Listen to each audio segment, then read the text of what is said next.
Bonsoir, je suis désolé vraiment. Je reviens sur ce qui s'est passé lors de Libre Expression dans Info TV. Je voulais demander aux journalistes parfois ici de pouvoir avoir le courage de gérer ces débats. Parce que Libre Expression, ça ne veut pas dire que vous êtes libre de n'importe quoi.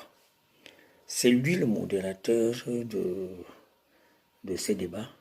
Mais je constate qu'il a une faiblesse vis-à-vis de certaines personnes. Je prends l'exemple, avoir une faiblesse vis-à-vis de Niemek. Niemek, c'est un consultant. Mais le consultant n'a pas besoin d'avoir un parti pris.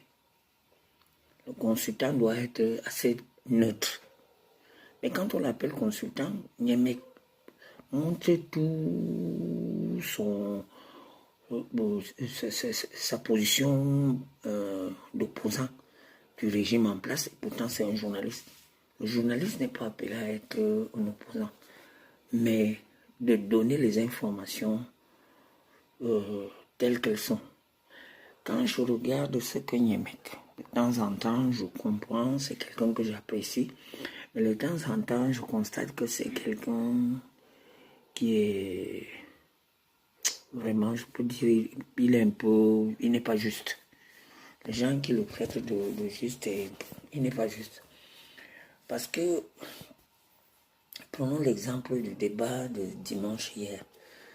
On parle des messages venant de la France, sur cela.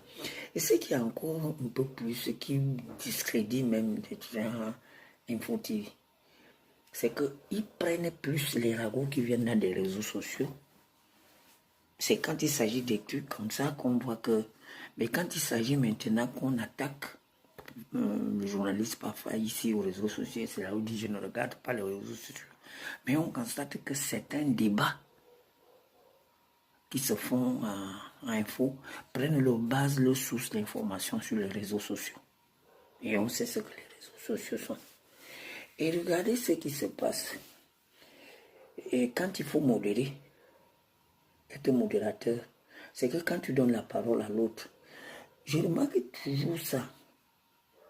Quand il y a Niemek, il intervient quand on interroge l'autre. Mais quand on l'interroge, il ne veut pas. Il devient un peu arrogant. Ce qui se passe dans un débat d'hier au sujet de ce avertissement que la France fait à ses ressortissants. On a donné